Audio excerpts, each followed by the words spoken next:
Good to see y'all. Happy Tuesday.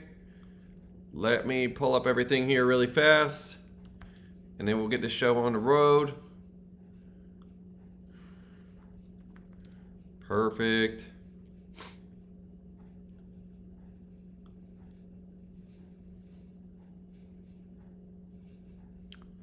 Boom.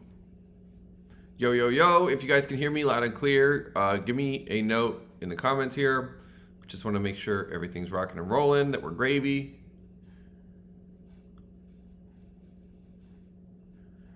Boom.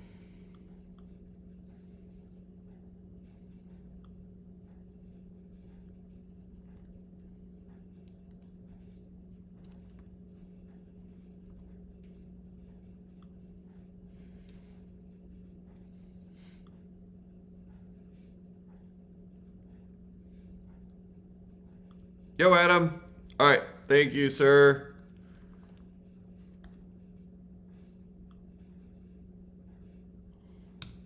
What up, Yasser?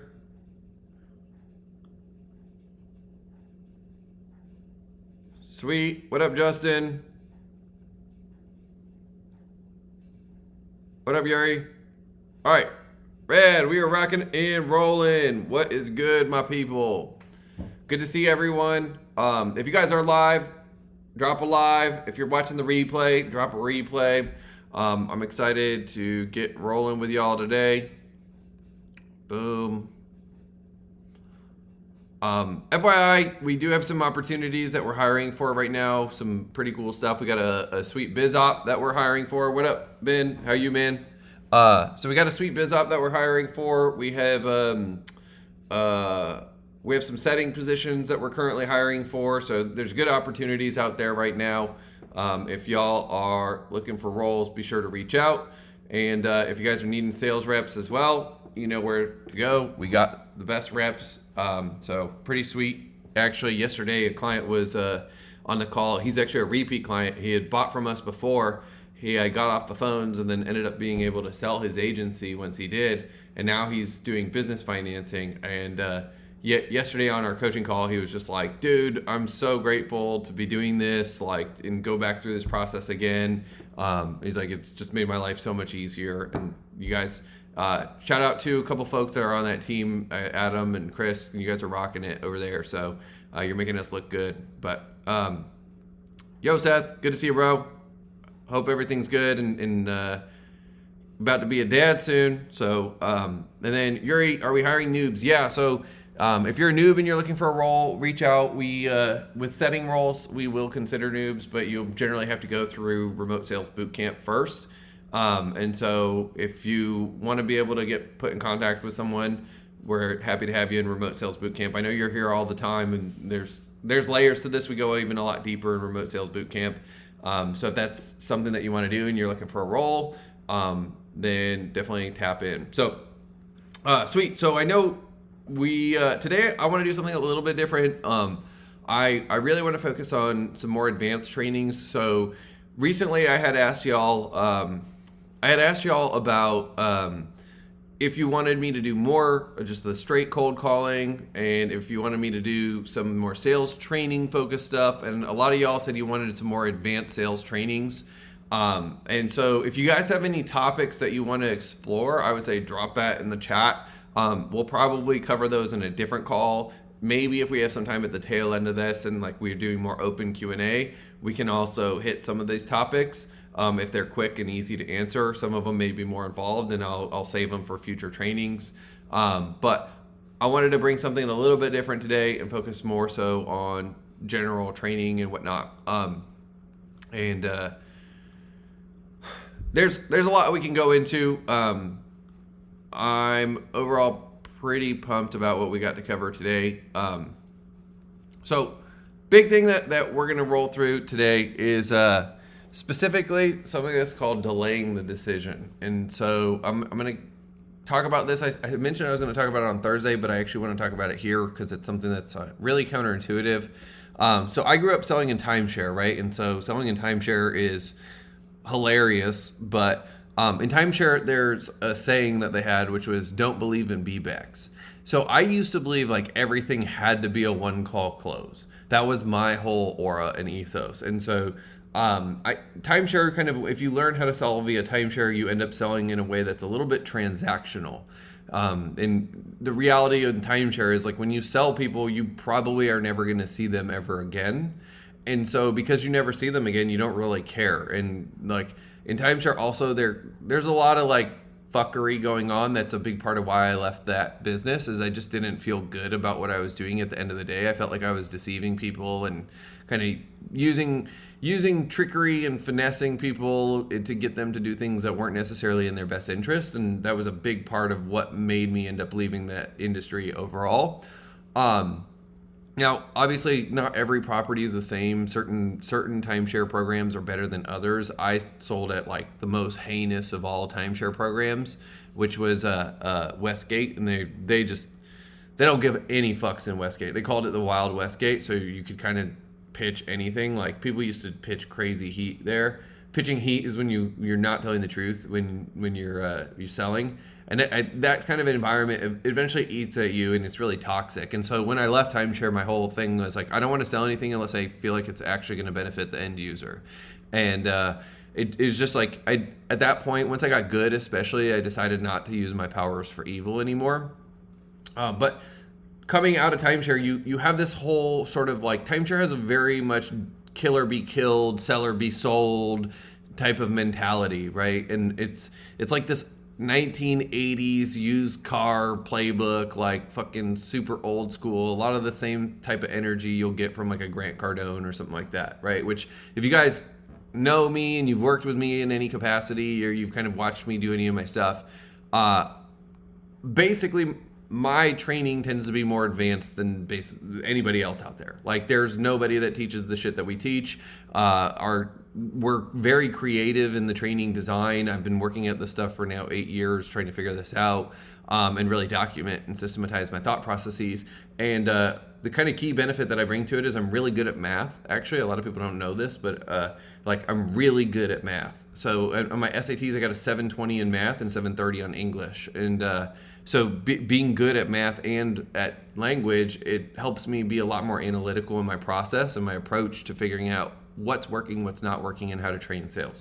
And so coming out of timeshare, timeshare is very anecdotal. So when you're taught things because that's the way it's always done, and that's what their mentor taught them, and that's what they just tend to believe. And there's a lot of like confirmation bias, a lot of anecdotes, but not a lot of actual data, especially from the sales reps themselves. So that being the case, what they used to say all the time was, don't believe in B-backs. Right? And what a B-back was, it was basically someone who said, oh, I really want this, but I'll be back tomorrow, right? So anyone, they called those B-backs. And they said, don't believe in B-backs.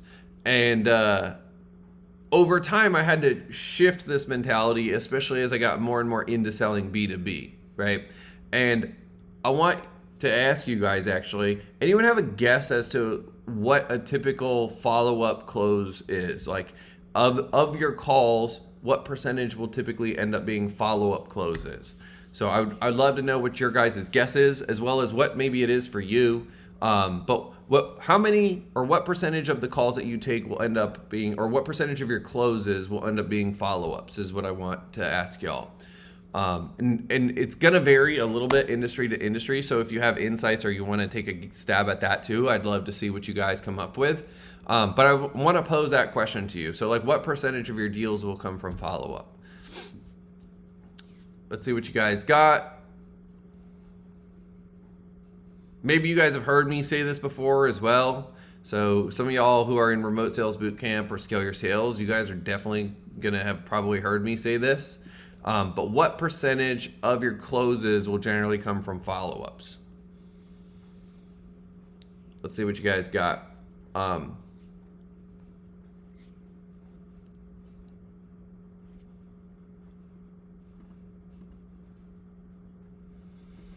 Yuri says 75%. Someone on Facebook, let's see who it is. Yasser says 60%. I saw someone else said 20%.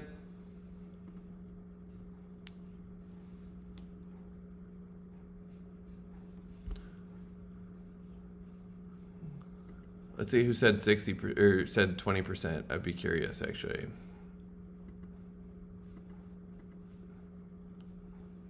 Cool.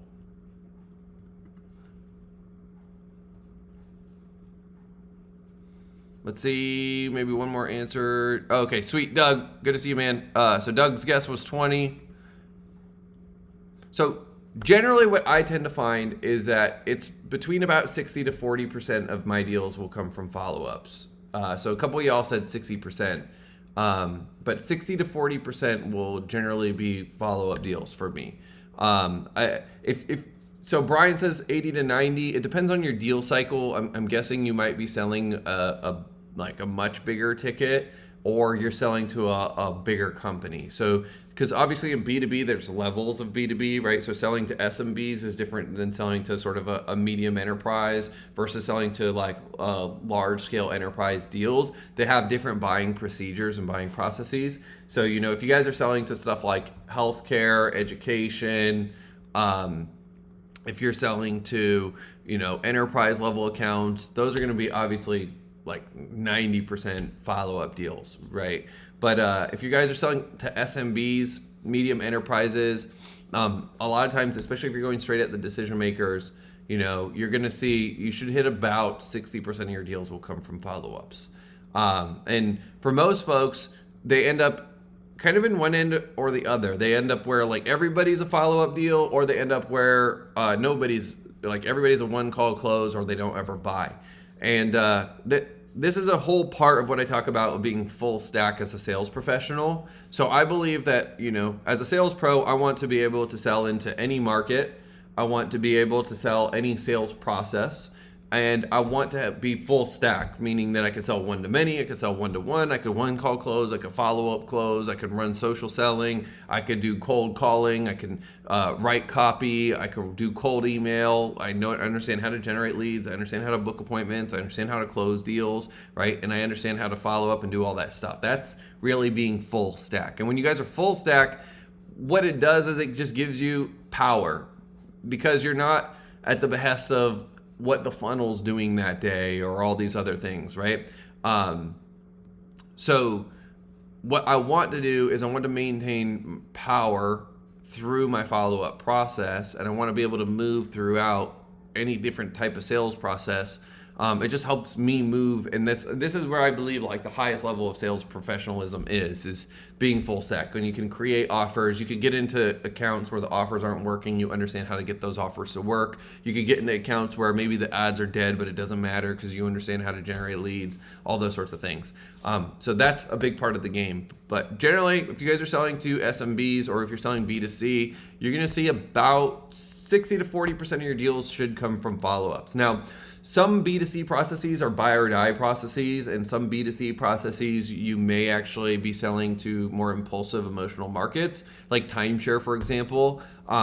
There's just, especially at the resort in the way that we sold it, follow-ups weren't really a part of the process. So they eliminated them altogether, and they focused on the one-call closes, which when you guys are selling to impulsive markets, you're selling really deals that are hot cognition decisions. They're going to buy right then in the moment. Then you are going to be probably closer to a 20% follow-up close rate. But when even selling B2C, I found 60% of my deals came from follow-up, right? And it came down to what I was doing with a couple things. So one of the things, though, that we did was what's called delaying a decision. So if you guys have gone through any of the training or you've been on some of these previous calls, you may have heard me talk about the difference between interest and desire. So I talk about this a lot. It's a really key concept to understand. You have to be able to hear interest and hear desire, because if you can't hear these things, then you're going to end up getting led astray and you're going to waste way too much time in your sales process. Right. And so interest and desire, they have different postures, they have different tones, there's different cadences, there's different physicality to them. And so when you understand the physiology of each, you can get a sense of it, right? So people who are interested are generally more what you would consider time wasters, tire kickers, stuff like that. Like when you hear people talking about that, those are a lot of times people who are interested. So interested people show up you can feel their posture is almost like this, like their head's cocked back in a way. And they're like, yeah, like I'm happy to see what you got. And they say shit like that too. They'll say like, oh yeah, I was there and I just saw your stuff pop up. So I thought, why don't I just take a look? So they're signaling curiosity, but the curiosity is only occurring at the interest level, which typically you're going to waste a lot of time. And the problem for especially newer sales reps is that they hear interest and they think that these are buying signals, and they don't yet have the discernment to be able to discern between interest and desire. So interest and desire have completely different physiologies, right? Like I said, a lot of times interest will be like cross-armed, the head will be cocked back. They're not very emotional in the process, versus with desire. So desire does this thing, and my example is always, if you want to see desire in its rawest form, go to a nightclub and watch guys hunting for girls. That's the rawest expression of desire at its core, right? Which it's this forward motion, right? So if you see guys that are hunting for girls, they have tighter gazes, they're forward motion, a lot of times like this. And you'll see that sort of like, I want this thing. And that's desire. And so desire has more tension in the tone, right? Because there's a lot more tension in your body, versus in interest, they're very relaxed. So you'll hear this like a lackadaisical kind of energy in their tone and in the cadence. So generally their words are dragged out more, versus desire, the words are sharper, or the cadences are sharper and more staccatoed. So you can kind of pick up on these things, especially once you get your ear tuned to it. Like I can hear interest and desire without even needing to see posture. I could just hear it in their voice, because I know when someone wants something versus when they're like, yeah, it seems interesting, I like the idea of it. So as you guys are starting to tune in at this level, and really there's multiple layers of listening, right? There's what's being said, there's how they're saying it, and then there's what's not being said. And as a true sales professional, we have to be able to listen at all the layers of listening, right? I got to listen to what's being said. I got to listen to how they're saying it. And I also got to listen to the what's not being said. And once I can really hear all of those things, then I can tap in and understand where to take the call best. Well, occasionally you'll come across people who are interested, and you've gone through your discovery, and for whatever reason, you just can't get desire out. They're just not showing it. They're not signaling desire. Maybe it's that they have sales resistance, so they're feigning that they have interest only. Perhaps it's just that they don't have the desire. They're just interested, right? And so these types of people, they want you to demo them. They want you to make an offer to them because they want to hear the price. Usually that's going to be what it is. So they're going to just want to see what you got. I don't want to show people shit just so they could see what we got, right? It's usually going to, unless there's a real potential strategic partnership opportunity on the table, I'm not going to just demo stuff just to demo stuff. Like, my time's way too precious. My attention and my energy is way too precious for me to waste it on people who just want to see what I got, right? Besides, who knows what they're going to do with it? Some people are actually malicious when they want to just see what you got, right? So they have competitive offers. They want to shop your shit. They want to give information to competitors. They want to do all kinds of different things. So I don't want to just deal with people who just want to see what I got. Y'all tracking with me so far? Just give me a quick emoji so I make sure that you guys are with me so far. And I'm going to take a sip of water before we can get back into this stuff. But also, if you've had any aha moments yet, I want you to drop those in the comments. One of the things I'm big on is just you guys putting those aha moments here in the comments. Reason is because you can refer back to them in the future as notes. And also, it just helps you guys drive that learning. So you guys are really going to make sure that you guys are taking away like key insights that you can put into action. Sweet. So I see a couple of y'all are tracking so far. Good, good, good.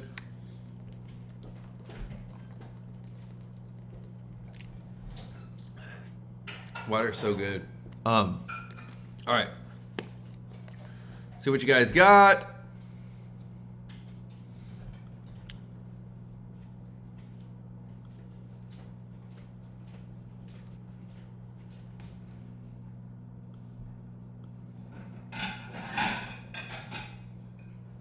All right. Cool. So we'll keep it rolling. You guys probably have comments that pop up a little bit later. Sometimes there's a lag. But with the desire part, right? So sometimes I just can't get the desire, which if I'm in a discovery, right? So the calls will generally break into thirds. So I'll have like 15 minutes in my discovery, I'll have 15 minutes in my pitch, then I'll have 15 minutes to kind of handle any logistics or resistance or anything like that, right? And get the deal done. So calls will generally break into thirds, perhaps, and this can expand or contract. You know, maybe you're running 30-minute calls, so I'm gonna have 10-minute discoveries, 10-minute demos, 10-minute resistance handling. Sometimes I'm gonna have a longer call cycle, like a 90-minute call, and it'll break into thirds still. But generally what you'll see is we'll break into thirds. And so that first part, the whole thing is we have to get desire primed and in their mind, in their body. If we don't create desire, if we don't make them want it, then we can't do anything else from that point. So we're completely dead in the water if we haven't triggered desire. And sometimes I'll get through my segment on the call and I just haven't gotten desire out. I can't get it out. I've fished for it, but it's not coming out.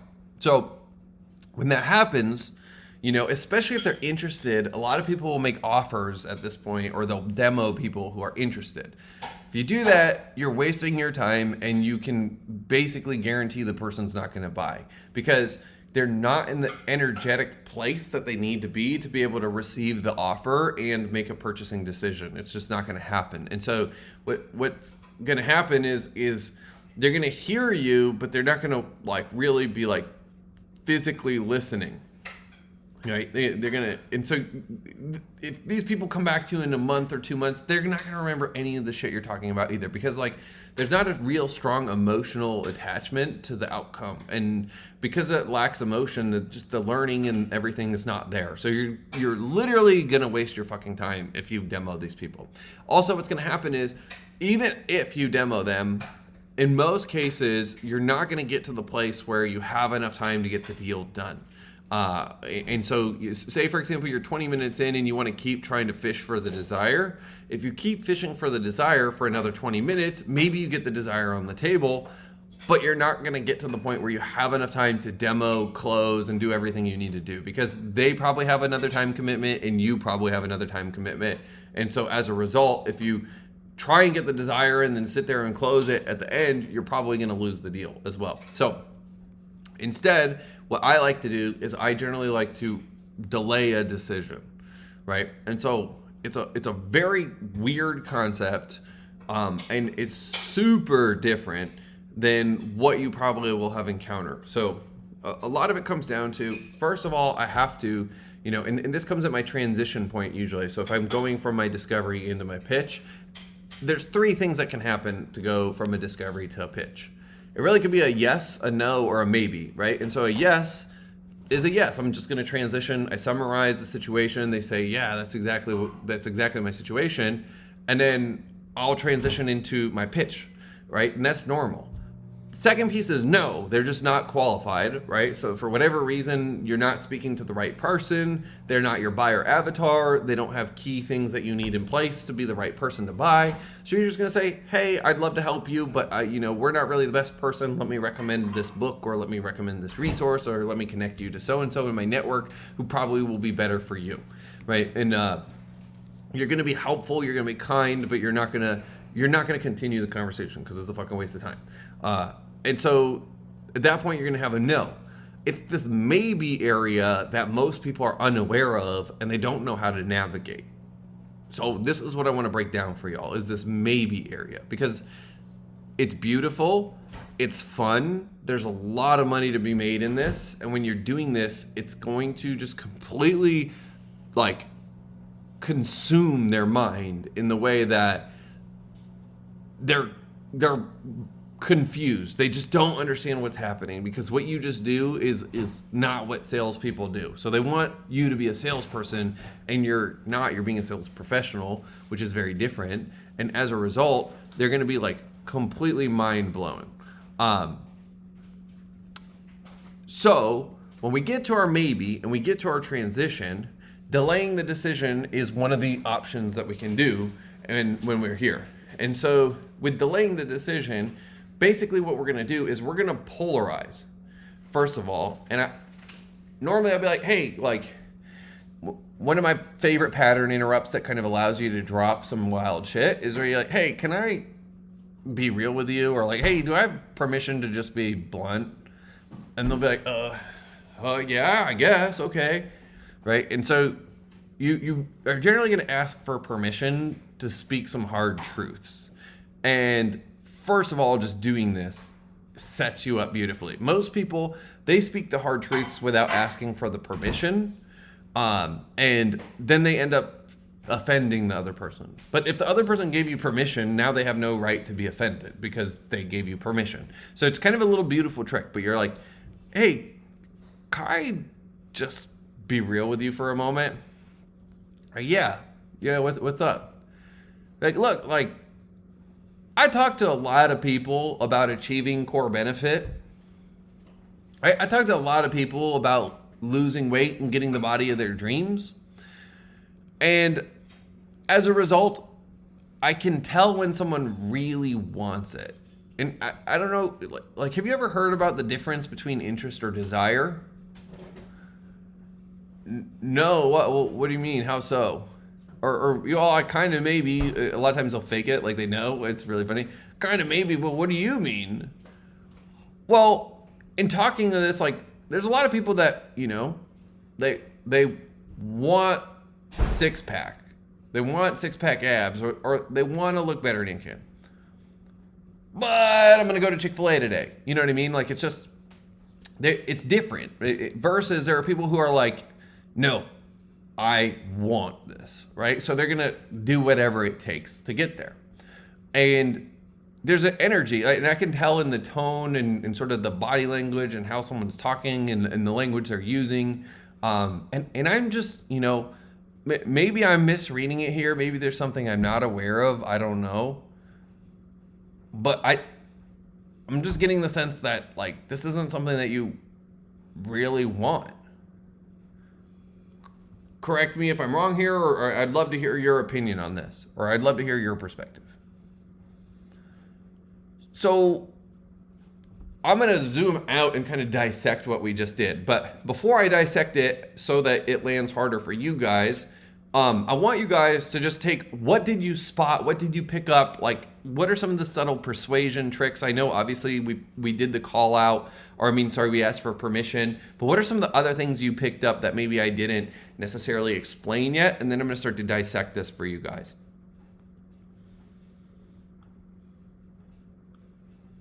So what did you notice inside of the language patterns there? That's what I'm asking y'all.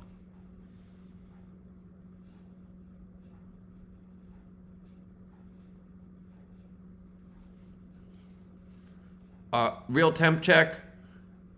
Tone is key. Yes, tone is key. You know, so how would you describe the tone? How would you describe the tone? The comparing of two completely extreme opposites that leads the witness to choose the option you want them to make. Interesting, yes. So, oftentimes when you polarize things, right, the polarizing is then creating a decision point for them naturally. That's why I really like to polarize things in these sorts of cases. And so for those of you guys who have gone more through our like advanced objection stuff, which I believe objections don't exist, they're really concerns, and there's a whole lot more to that. But you'll notice that some of the stuff that we do there and a lot of the reframes are coming up here as well, because it's just a pattern of reframes actually. But yes, so when you polarize alternatives, you're creating a decision point, and you're sort of laying out the menu of options in the deciding factors. So also I'm anchoring things to those outcomes. So right, like I'm on one case, I'm like, you know, maybe you have a friend who's a little overweight and they want a six-pack, but you know, they constantly find themselves at Chick-fil-A for lunch getting a chicken sandwich, versus, you know, a friend who like gets to the gym at 5 a.m., gets it done no matter what. Maybe they haven't had a long day at work, but they'll still go to the gym at 10 p.m. and they're willing to do whatever it takes, right? They'll go to a birthday party and won't even have cake, or they'll just have a little bit of cake and make sure they're on plan. Yes. So someone picked up on the tone, like this disbelief, this confused, curious. So the way I like to call this is I'm tentative, right? So when I'm intentionally tentative. Now, a key mistake that people make when they're doing this shit is they'll be very certain in what they're saying, right? Which certainty is the foundation of sales. You have to understand how to communicate with certainty in order to trigger desire. You also have to know how to pop in and out of certainty and use certainty to highlight things that need to be highlighted that drives belief, and then also certainty in other moments, right? So, but tentative is sort of the way that I'm approaching this. Like, hey,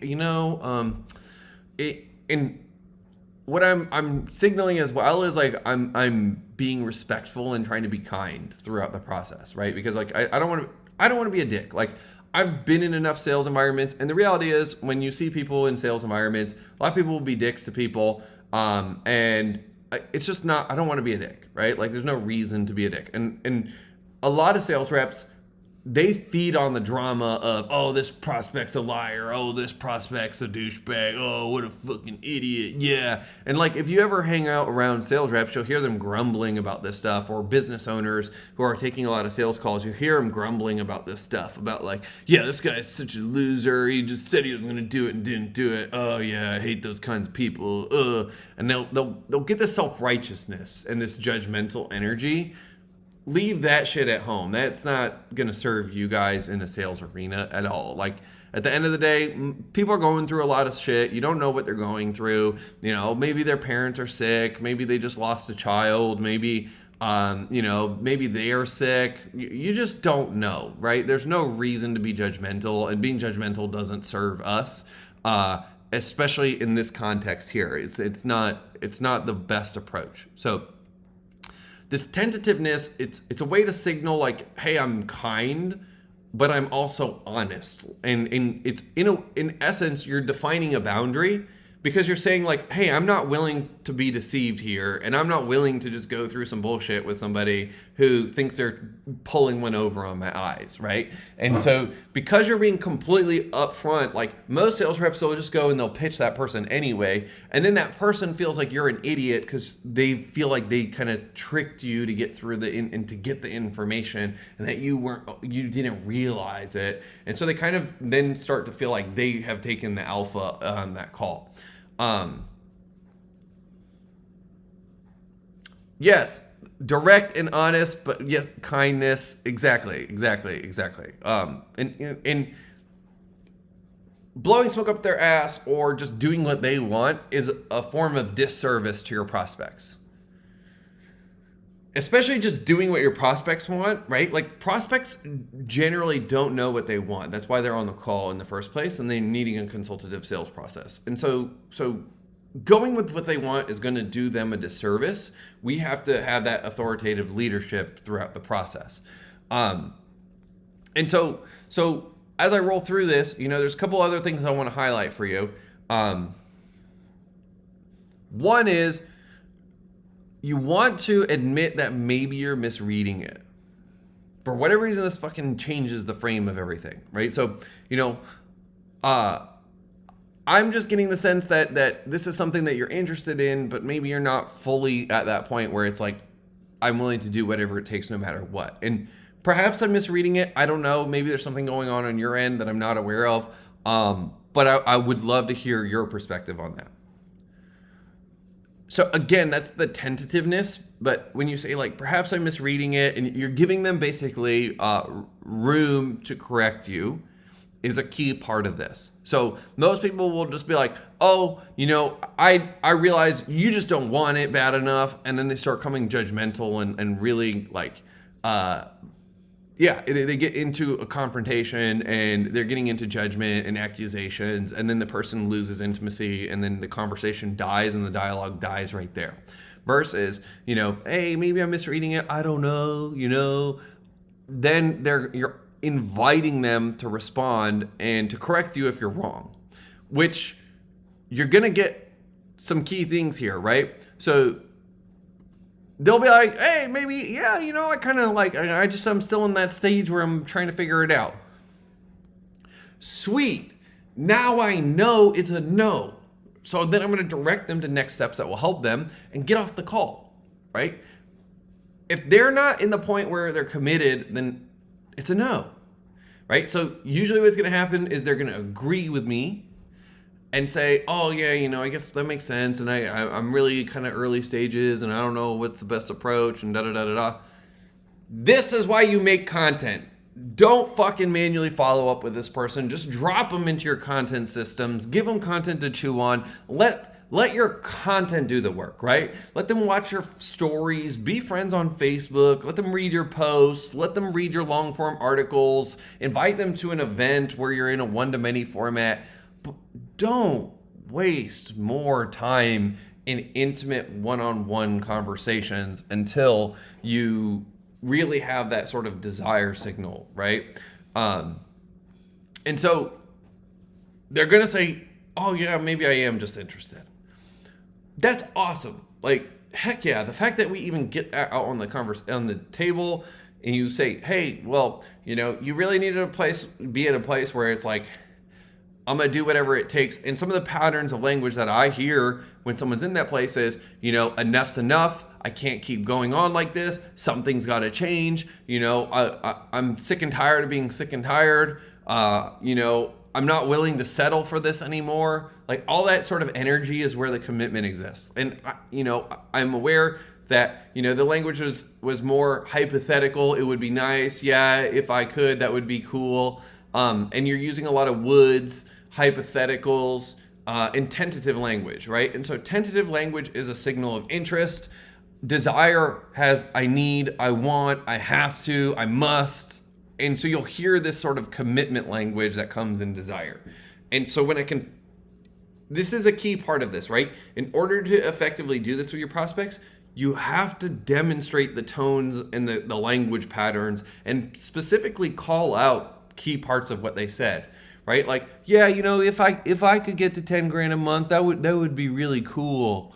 And I'd be like, hey, earlier you said like if I could get to 10 grand a month, that would be really cool.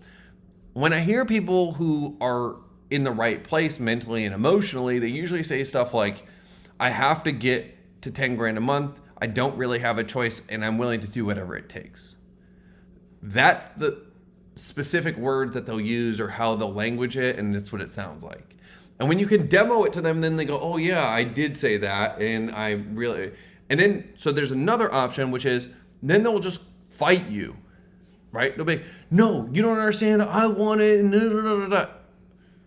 Now we got desire, now we got a potential deal, right? These are great leads. Once they fight me at this point, because remember, we use this tentative language and we offer them the opportunity to correct us if we're wrong. So if they start correcting me because I'm wrong, we got a fucking deal. Like, that's a deal, right? That's a deal. Because now they're getting pissed. They're like, no, and they might apologize. And they'll start trying to explain themselves. Look, I just had a lot going on today. I'm super busy. I'm sorry. Something popped up and it just kind of put me in a weird state before I got on the call. And, I don't mean to be this way. It's something I really, really want to do. I just da-da-da-da-da. And they're going to start to like fight back. And there's this energy you can feel. It's like, no. I have to. And that energy is the signal of desire. Like as soon as I hear that, I'm like, oh fuck yeah, I got solid desire at this point. So when I do catch the signal of desire, the next mistake that everybody makes, I want you guys to take a quick guess. What would be the mistake that most people would make from this point? While I do that, I'm gonna go back and read some of these comments too. But what's the mistake? Once we've offered them the opportunity to correct us. They've corrected us and shown, hey, I'm actually really committed to this thing. Now, what's the next mistake? That's the question. So Ben said, you're giving them the benefit of the doubt because if you assume you kill the sale, yes, exactly. But if you ask and give them room to correct, you can still be persuasive and lead them. Exactly. Good takeaway.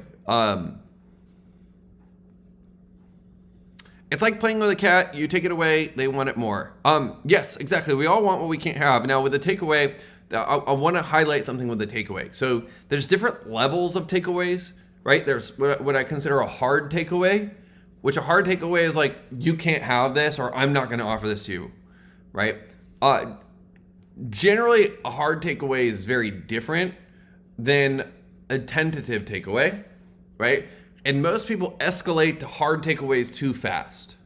So I encourage y'all, if you're going to use takeaways, use tentative takeaways, because tentative takeaways, they give you room to not be a hypocrite, right? If you do hard takeaways, but then you end up, as soon as they want it, you end up selling them again. Now you just look like a sales guy who's willing to sell anybody who really wants to buy it. And so it kind of positions you poorly if you do too many hard takeaways, and if hard takeaways are kind of the key way that you do this stuff. All right, let's see what you guys got here. Yeah, exactly. You do a tentative takeaway so the prospect can justify themselves. Exactly. That's pretty much what it is.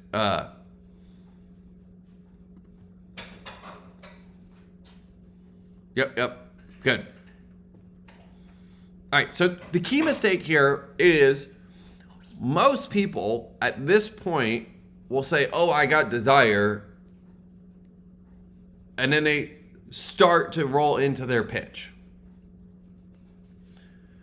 Don't fucking pitch on the call at this point, right? If you guys roll into your demo with like a 30-second to a minute of desire, they mentally and emotionally aren't deep enough in the state for the offer to land, right? So there's some pretty fascinating research. It takes about 9 minutes to get into a flow state, right? So anywhere between 9 and 11 minutes to get into a flow state.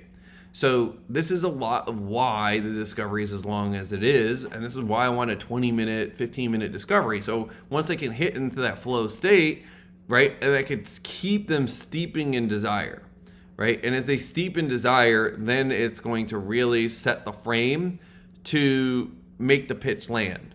So if I've only had them in desire for maybe a minute, the conversation changed, right? They've had their pattern erupt. Maybe they're starting to get into a specific trance, but they're not in the trance long enough for the offer to land the way it needs to land. So I recommend not pitching, right? And this is where we go into delaying the decision.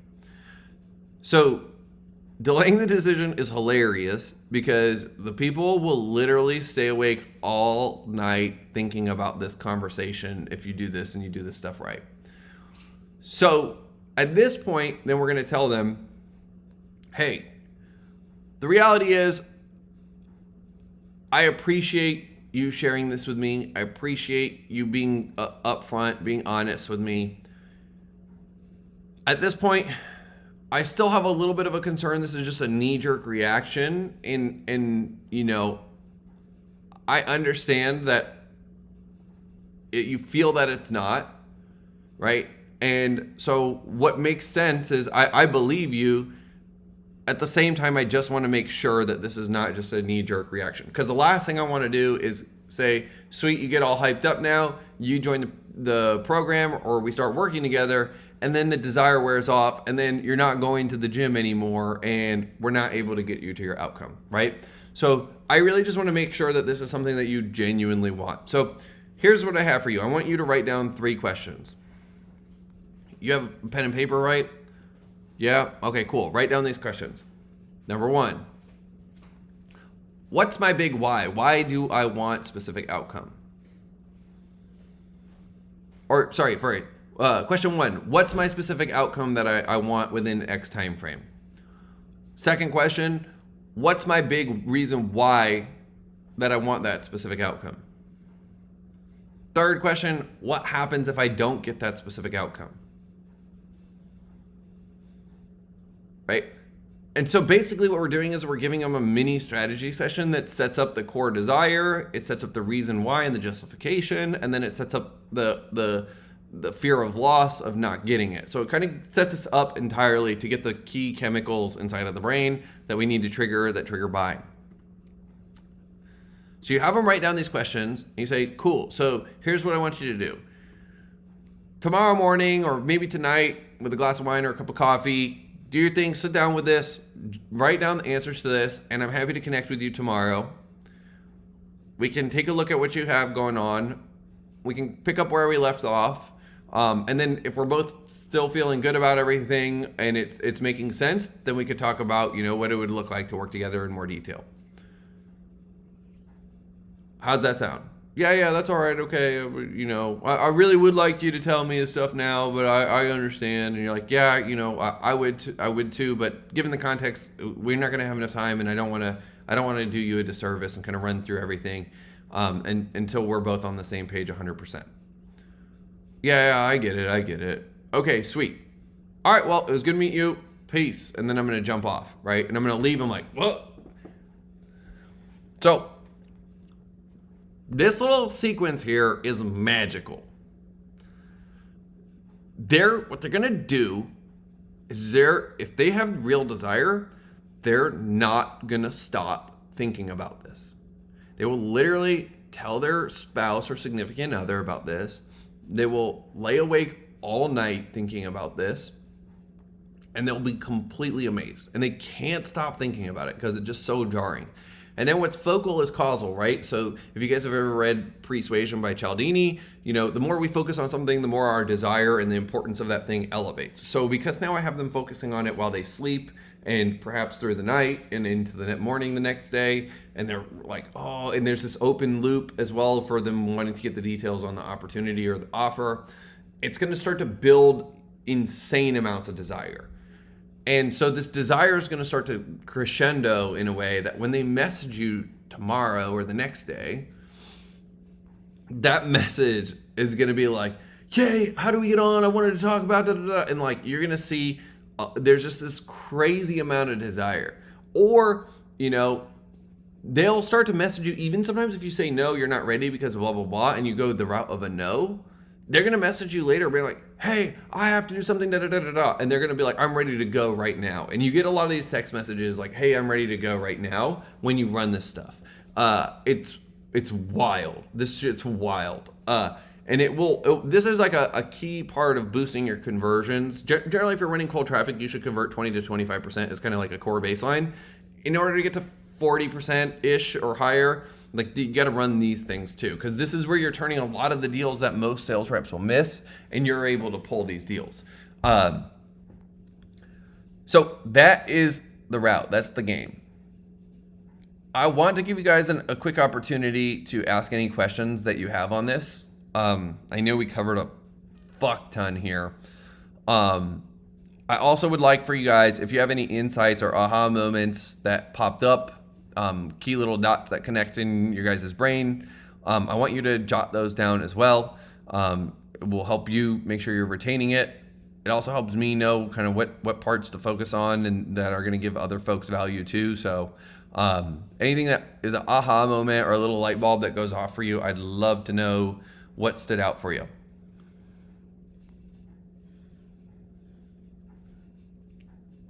While you guys are doing that too, I just want to put a quick plug in. So if anyone's looking for a sales opportunity, reach out to us. We have a process where we'll get you trained up, placed, and connected with good opportunities. One kind of key difference of us is if you guys wonder, I know there's a lot of like new people that are doing this stuff. We've been doing this the longest, quite frankly. We've been doing this for about 8 years at this point. Most of the people have actually been understudies of us. And then like if you compare us to say some of the bigger programs, the difference is like we focus on being smaller but better as opposed to just like cramming a fuck ton of people through a program and not giving them a lot of opportunity. We have a little bit of a tighter knit, smaller vibe community. I just don't like dealing with a lot of people's energies at this point anymore. So I try to keep our stuff leaner and it's a little bit more focused in each of the groups. So as well, if you guys are business owners and you're looking to hire sales reps as well, you can reach out. So what I always recommend is just drop the word scale in the comments if you want us to reach out to you and chat about anything. If you're a sales rep looking for a new role, or if you're a business owner looking for sales talent, either way, just put the word scale in and then we'll reach out. So let's see what you guys got. So I see a question that says, any other ways to anchor on why it's not for them right now? Help me understand why it's not for the question a little bit more. I would like to understand that question a little bit better before I start going into answering there.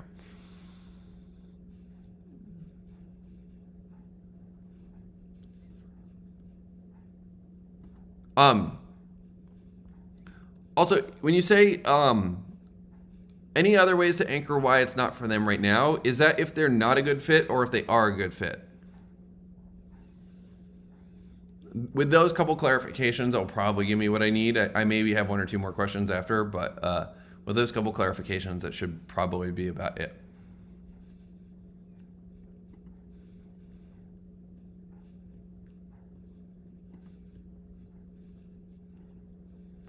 Okay, so if they're not a good fit, right? So the key here is if they're not a good fit, generally I want to do something that's objective. Now, occasionally you're going to get people that are actually good fits, but they're just assholes. So it's a little bit different, right? How those people are handled is very different. But vast majority of people, they're not going to be good fits because there's something objectively that they don't have that I need them to have in order to be a good fit, right? So say, for example, if someone, like, for example, when people apply to remote sales bootcamp, I get a lot of people that apply from India. We don't work with people from India. It's just not what we do, right? It's not our talent pool. India as a country is great. I love Indian food. I like Indian people. A lot of my close friends are Indian, but we're not going to place sales reps from India. It's just not happening. And time zones are all jacked up. Even if they're working in their own time zones, it's a bad brand look for brands to have Indian sales reps. Like, that's just a matter of fact, right? It looks like the brand's going to the discount bin, and we don't want to do that, right? Now, obviously, if there's an Indian who lives in the UK, that's totally different. But someone who lives in India is generally not going to be placed on an opportunity, even if they're white or whatever. It doesn't matter. If you're in India, you ain't getting on an opportunity. So I'll just say, hey, we don't place people who are in India. The decision's final. So my goal is, if they're not a good fit, I want to point to an objective criteria that is indisputable, right? Something that has to be a fact. It cannot be a subjective thing like, oh, I just don't feel like it's a good fit. If they're an asshole, I just usually tell them outrageous pricing. So yeah, of course. So the way it works is it's $100,000. Usually we'll do that all up front via bank wire. From that point, then once you get that in, then we'll be able to, and I just say it like stone cold straight face. That's how, if they are a good fit but they're asshole, just quote them an extreme price, and then they'll be like, yeah, okay, yeah, okay, I'll get back to you, and then the conversation's done. And you don't have to get into this whole pissing match of like, but why am I not a good fit and blah blah blah. Like, it's not worth the energy, especially if you get the read that someone's a jerk. Like, save yourself the time and just quote them a huge price. That's generally what I'll do.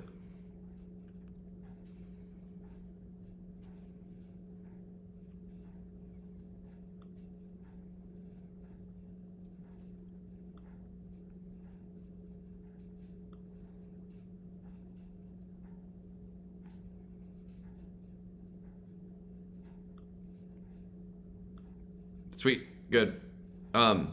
Any other last quick questions before we wrap up here? I don't know if any of you guys have any questions. I'd love to know any insights that pop out for y'all.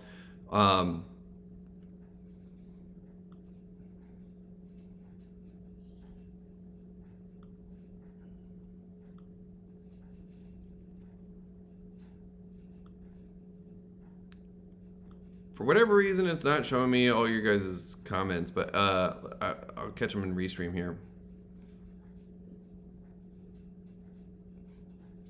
Yeah, the asshole fee, or I call it the asshole tax, right? So, but usually, yeah, I just hit them with the asshole tax, and that's fine. And yeah, you got to make it so the price is egregiously high, which most people would just say no. Saves you time, saves you energy. So,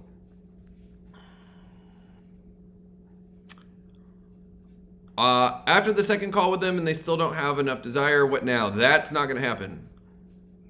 It just won't happen. So if you structure all this shit right, they're gonna have full-on desire. If they're not having full-on desire, they're not gonna usually come back. So you're not gonna get into follow-ups with that. So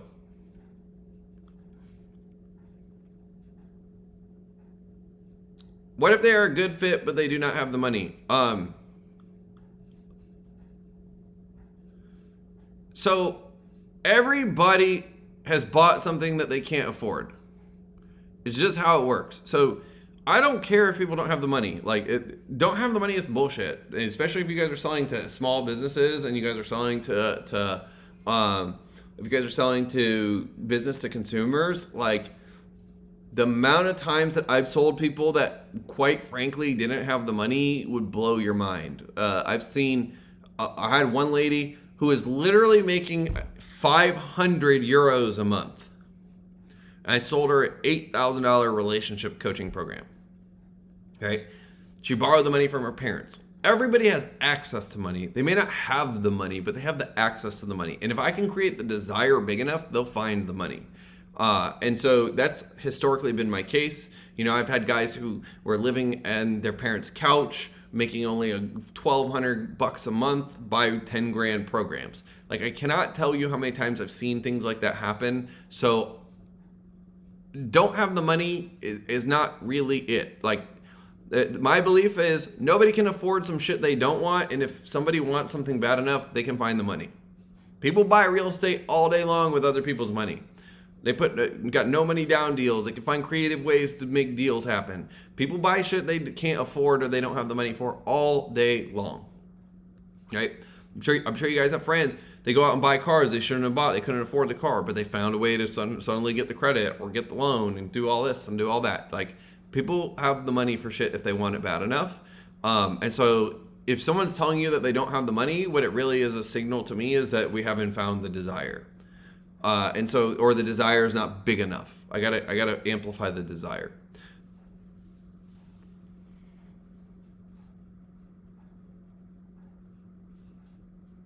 And another thing is, just to get you guys to really drive this point home, is like, ask yourself, how many times have you personally bought things you couldn't afford?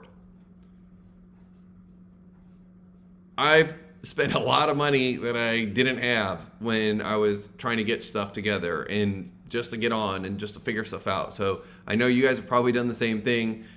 You've probably bought a lot of things you couldn't afford, right? And ultimately, what you'll find is that if you create a big enough desire, they'll find the money for you. And so I don't take people out of the game. What my fear is, if they don't have a big enough vision, if they don't have a big enough goal, if they don't have a big enough desire, that's more where I'm going to get off of calls, because they're not going to be able to afford something if they don't see themselves. Like, say for example, you guys sell business coaching, right? If somebody's goal is to get to $5,000 a month, like selling them a 10, 15 grand package is probably not that realistic if they're looking for a $5,000 a month income. You know, if they make no money, but their goal and they believe they should be at 40 grand a month, I'll sell that person all day long. I don't even care if they don't have money. I'll close that fucking deal. And the reality is, most people are not aware of the assets that they have available to them. Most people don't know perhaps how to leverage credit, how to move around and figure out how to get more credit. Most people have cars. They could take out a loan on a car if they want it bad enough. Most people have homes. They could take out a mortgage, or they could take out a loan on the home if they want it bad enough.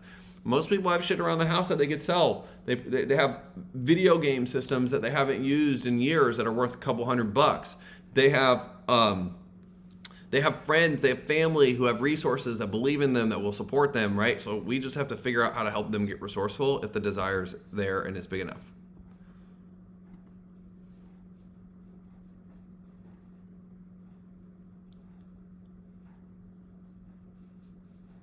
Ooh, what sort of content do I post on social media platforms so I get them more interested on the follow-ups? Well, so first of all, let's be intentional with our language, and I'm going to offer here an upgrade.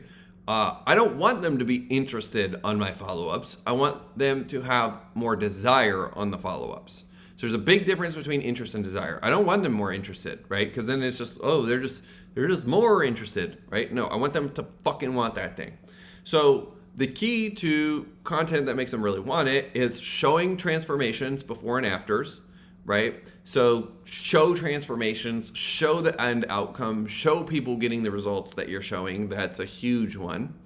A lot of times you're going to have like symptomatic, so problem, agitation, solution type of copywriting formula, where you really go into the depths of the symptoms of the problem, all that stuff. You're perhaps going to offer insights, so new ideas, different ways of looking at things, like, oh, I never thought of it like that. You're going to have just your general motivational, inspirational stuff, right? And usually that's kind of a good set of content, and perhaps I'm going to have objection handling reframes as well. And that's a good set of content that's going to help really trigger the desire and kind of move some of the obstacles out of the way. So when they get on the call, they're more excited and they want to roll. See, we probably have time for maybe one more question. If y'all got one more question, if not, I'm gonna dip out.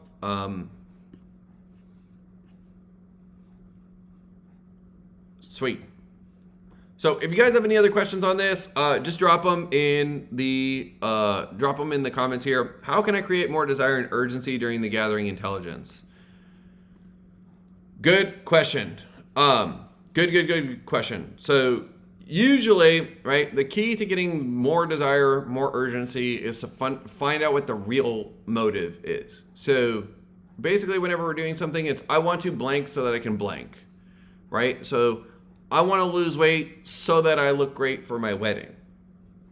I'm not selling them losing weight. I'm selling them looking great at their wedding.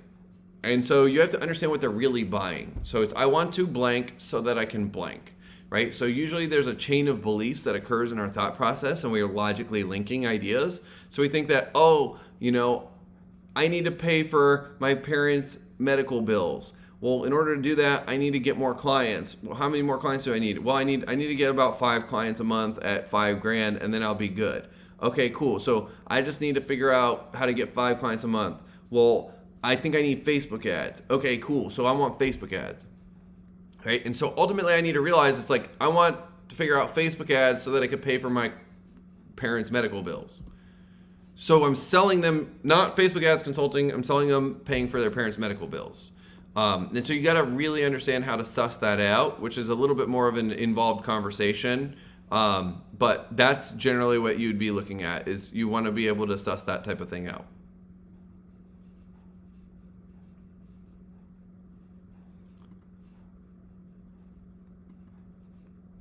Sweet. Great call, you guys. Hope you got a lot out of it. Be sure to drop any key insights or takeaways you have just so you can reference back to them in the future. I'm excited to hear what happens as you guys play with this. This thing's really, really fun. I've used this a ton. I've made a lot of money doing it, and so have some of the sales reps that we've coached. So if you guys put this into play, you'll see it working, and it works like magic. So have fun with it. Close some deals, change some lives, make some money. Peace.